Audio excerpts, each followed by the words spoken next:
तरह से भारत में 1942 में आंदोलन हुआ था, उस तरह से आपको फिर से भारत में और पूरे देश में जो है एक आंदोलन खड़ा करना पड़ेगा। जो आपकी आंदोलन इस देश के गद्दी पर बैठे बेईमानों को खत्म करके और जनता का असली जो है जनवाद और असली अधिकार को दिलाने वाली जो सरकार होगी वो लाल झंडा की सरकार होगी। उसे स्थापित करने की हम मांग करते हैं और आपसे आह्वान करते हैं। आपको मैं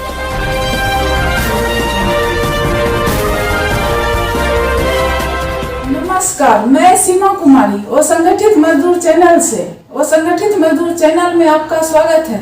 आप देख रहे हैं यूट्यूब पर वो संगठित मजदूर चैनल। जिस तरह से भारत में 1942 में आंदोलन हुआ था, उस तरह से आपको फिर से भारत में और पूरे देश में जो है एक आंदोलन खड़ा करना पड़ेगा। जो आपकी आंदोलन इस देश के गद्दी पर बैठे बेईमानों को खत्म करके और जनता का असली जो है जनवाद और असली अधिकार को दिलाने वाली जो सरकार होगी वो लाल झंडा की सरकार होगी। उसे स्थापित करने की हम मांग करते हैं और आपसे आह्वान करते हैं। आपको मैं बता दूं कि आज के दिन हमारी अगस्त क्रांति, आज हम कलेक्टर ईयट पर आकर जो हम सभा कर रहे हैं, हमारे मित्र सभी संयुक्त रूप से एक बहुत बड़ी खुशी की बात है कि हम सब जितने भी ताकत लड़ने वाले हैं एकजुट हैं। लाल झंडा एकजुट है, इसके साथ साथ और भी किसानों के प्रतिनिधित्व करने वाले झंडा के साथ ही एकजुट है। और हम उम्मीद करते हैं कि जिस तरह से हमने केंद्र की मोदी सरकार को किसी कला कानून को आपस लेने पर विवश किया था, उसी तरह से जो है देश के गद्दी पर बैठे इन बेईमानों को देश से उखाड़ने के लिए आप तमाम लोग जो है इसमें आगे बढ़ें। और हम उम्मीद करते हैं कि देश की गद्दी से ये बेईमान उखड़ के महासागर में फेंका जाएंगे। इसमें दो राय नहीं। जिंदाबाद जिंदाबाद जिंदाबाद जिंदाबाद। हम बिहार में बिहार सरकार के बारे में मैं चंद बता दूं कि आपको बिहार सरकार ने वादा किया था कि हम भूमि सुधार कानून को लागू करेंगे। जो बिहार और देश का सबसे बड़ा जो है ये आपको समस्या है, जो लैंडलेस भूमिहीन है उनकी भूमि की आवश्यकता है। और यहाँ बिहार सरकार की लाखों एकड़ जमीन, जो आपको बिहार सरकार ने एक आयोग बनाया था, बंदोपाध्याय आयोग जो है, जिसका नाम से आप जानते हैं डी बंदोपाध्याय, उन्होंने एक रिपोर्ट बिहार सरकार को सौंपा नीतीश को कि आपके जो है बिहार सरकार के लाखों एकड़ जमीन और आपको शिलिंग की जमीन, मठ मंदिर की के पास जमीन और आपको भूदान की जमीन, 18 लाख एकड़ जमीन बिहार में अभी भी जो है बड़े दबंगों के कब्जा में है।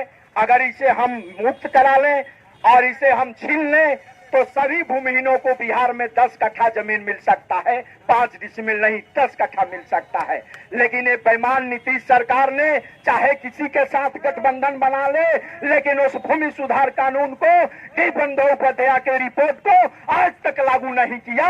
और ये जो है माफियाओं के साथ दे रहा है नीतीश सरकार, इसे आपको उखाड़ना होगा। ये भी जन विरोधी आदमी है, मजदूर और किसान विरोधी आदमी है। इसी तरह से मैं बता दूं बिहार में जो है रणवीर सेना ने कितना जनसंहार किया था, बड़े बड़े नरसंहार किया था, जिसका जो है जांच कमेटी बनाई गई थी। आपको जो है मालूम है, आपको अमीर दास आयोग जो रिटायर्ड जज थे अमीर दास, उनकी एक आयोग बनाया गया था कि रणवीर सेना को कौन कौन पार्टी के लोग मदद किया है, कौन अधिकारी मदद किया है, कौन संगठन उसमें शामिल है। उसका रिपोर्ट आ गया नीतीश सरकार के पास, लाखों करोड़ों रुपया खर्च हुआ और रिपोर्ट आया। उस रिपोर्ट को आज तक नीतीश सरकार ने सार्वजनिक नहीं किया। क्यों नहीं किया? क्योंकि उस रणवीर सेना को हथियार देने वाला, रणवीर सेना को मदद पहुंचाने वाला, धन से मदद पहुंचाने वाला, राजनीतिक मदद पहुंचाने वाला इस बिहार के जो है आरजेडी के नेता हैं, जदयू का नेता है, आपको भाजपा का नेता थे, ये जो है कांग्रेस के नेता थे, उस समय के बड़े बड़े मंत्री थे और केंद्र की सरकार ने उसमें जो है मदद किया। जो अमीरदास आयोग के रिपोर्ट में एकदम स्पष्ट है कि कांग्रेस के, आरजेडी के, जदयू के, भाजपा के कौन कौन नेता इनको रणवीर सेना को हथियार दिया, कौन कौन पैसा दिया, वो सब का सब जो है पता है और उस रिपोर्ट में है।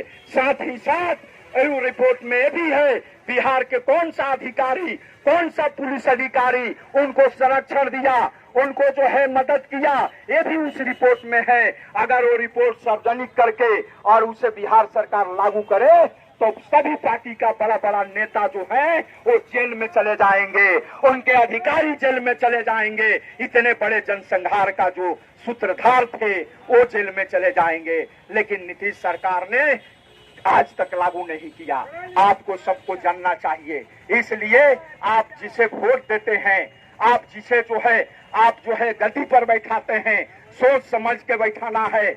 हम जानते हैं कि देश में एक नंबर के सांप्रदायिक और हिंसा बढ़ाने वाली नफरती आरएसएस बीजेपी सरकार है, जो मनुवाद के स्थापित करके देश में एक नई गुलामी व्यवस्था कायम करना चाहती है। पूंजीपति और सामंतों को, भूमाफियाओं को मिला के आपको इसको उखाड़ने के लिए हम तैयार हैं, आप भी तैयार हैं।